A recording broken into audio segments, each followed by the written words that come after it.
Welcome जी। Mutual fund के probable और existing निवेशकों में भी खास करके वो निवेशक जिन्होंने आईसीआईसीआई प्रूडेंशियल के एनर्जी अपॉर्चुनिटी फंड के एनएफओ में पैसा लगाया था। जो energy opportunity fund ICICI prudential का 2 जुलाई 2024 को शुरू हुआ था और 16 जुलाई को खत्म हो गया था। 22 जुलाई को फिर से लिस्टिंग हुई, फंड हो गया एक्टिव और तब से लेके अब तक जिन्होंने 1.25 करोड़ रुपए भी लगाया था उनको 3 लाख से ऊपर का पोर्टफोलियो बन चुका है। ये सब आपको बताएंगे इस वीडियो में, कैसे क्या मोमेंटम इसमें जारी रहेगा, क्या कुछ आने वाली संभावना, इस सारी बातों का जिक्र इस वीडियो में मैं करने वाला हूँ। हाँ जी, अगर वीडियो को अभी तक आपने सब्सक्राइब नहीं किया है तो सर प्लीज़ सब्सक्राइब कर लीजिएगा चैनल को हमारे, और वीडियो को बहुत सारे लोगों तक भेजिएगा, तब हुई ना बात, म्यूचुअल फंड सही है। 22 जुलाई 2024 को फंड एक्टिवेट होता है, यानी कि बीएसई एनएसई पे लिस्टिंग हो जाती है। कुल मिला के यूँ कहें तो फिर से खरीदारी के लिए, रीपर्चेज के लिए यह ओपन हो जाता है ये ऑप्शन, जैसा कि एसआईपी लगा सकते हैं, लमसम लगा सकते हैं, इस सब के लिए।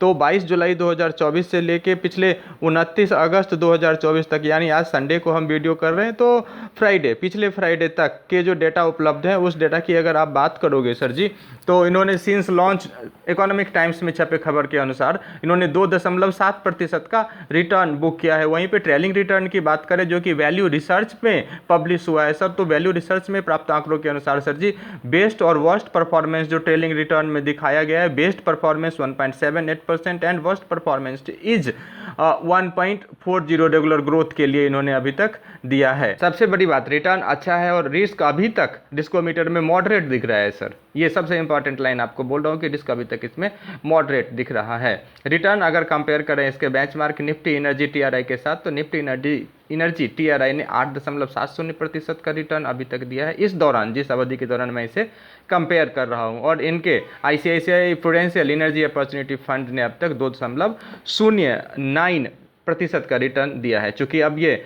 लिस्ट हो चुका है तो इसका पोर्टफोलियो एलोकेशन भी आ गया है। इन्होंने इक्विटी में 34.02% ही अभी तक निवेश किया है। डेट में इन्होंने 9.41% निवेश किया है।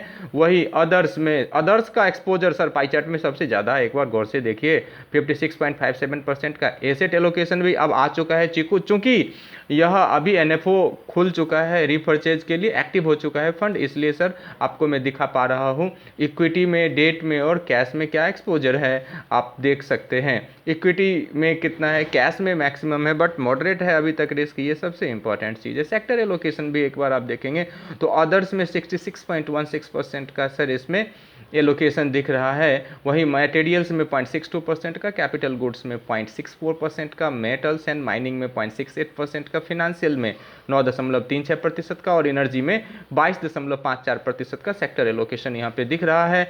मार्केट कैपिटलाइजेशन के अकॉर्डिंग अगर देखना चाहें एलएमएस में, तो सर देखें जाइंट कैप में इनका 26.51% का एलोकेशन है, लार्ज कैप में 47.22% का, मिड कैप में 22.14% का और स्मॉल कैप में 4.13% का एलोकेशन दिख रहा है। तो अब एक इम्पॉर्टेंट चीज़ मैं आपको, जो कि शुरू में मैं आपसे बोल रहा था कि सर क्या मोमेंटम आगे जारी रहेगा, क्या ये आईसीआईसीआई प्रूडेंशियल का एनर्जी अपॉर्चुनिटी फंड आने वाले दिनों में निवेशकों को मालामाल करने की क्षमता रखता है क्या? इस बात के लिए मैं आपको सबसे 2 पुराने आंकड़े देना चाहूँगा कि सर इंडिया में पिछले 2 दशक में इंडिया में सर एनर्जी कंजम्पशन 2x हो गया है। 2x यानी 2 गुना हो गया है। और जब एनर्जी कंजम्पशन बढ़ेगा तो एनर्जी की खरीदारी बढ़ेगी, और एनर्जी की खरीदारी बढ़ेगी तो उन कंपनियों का ज़बरदस्त फायदा होगा जो एनर्जी प्रोड्यूस करेंगे।